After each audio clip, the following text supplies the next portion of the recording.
Armour sounded quite interesting, and I was surprised to see, based purely on the premise, that it had 3.6 out of 10 on IMDb. That's across 4.5 thousand reviews and ratings. The concept sounded quite straightforward, but like it could be quite action-packed and quite gripping. The cast is great. We have Sylvester Stallone. We also have Jason Patric, Josh Wiggins, Mihok, and various others. And yes, the performances are very good. But having now watched it, I can kind of understand that low rating. This was released in 2024. It's directed by Justin Routt, and it's written by Cory, Todd, Hughes, and Adrian Speckert. And it's about a father and son, and they're working for this truck company, and they are obviously driving in the truck, and they're on a bridge. And the poster for this, the poster looks brilliant. It really looks great. But it says Armour on the Bridge of Death, which I have to say is a good tagline.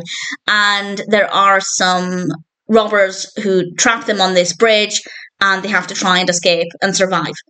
It sounds like a great concept. It sounds quite straightforward. It seems like a lot of it would be set on this bridge, and it could be quite a thrilling experience. Bridges in general are quite scary because they're usually above water, and I thought this could be really good. And unfortunately, it really, really isn't. It's very, very, very, very slow.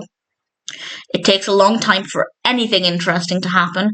There are a few high action moments where things are maybe a little bit intense and a little bit gripping, but they only last a couple of minutes and then it just drops off again. It is so dull. It's a brilliant concept. At least I think it's a brilliant concept. I thought it was straightforward with a lot of opportunity for some good action, some uncertainty about how things would ultimately turn out, and nothing happens for the bulk of the film. And as I said, when something does happen, it's very short-lived. So, credit where it's due. I guess the performances are good. The characters are fine. They're not badly written, but they're not exactly interesting. Some of the camera work's good. Visually, it looks okay. The sound, I didn't make any notes about the sound or the music, but it's absolutely fine.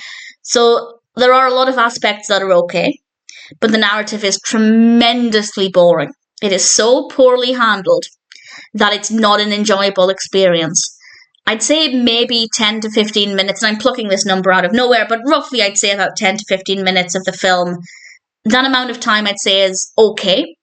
The rest of it is not really watchable because nothing happens. It's incredibly tedious.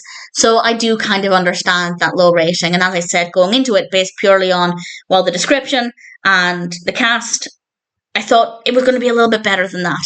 So unfortunately, I don't recommend it.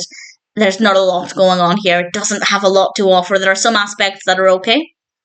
Mostly the technical aspects and the performances. But the narrative itself was just so badly handled that it's barely a watchable film. I'd say it's watchable in the sense that it was never annoying.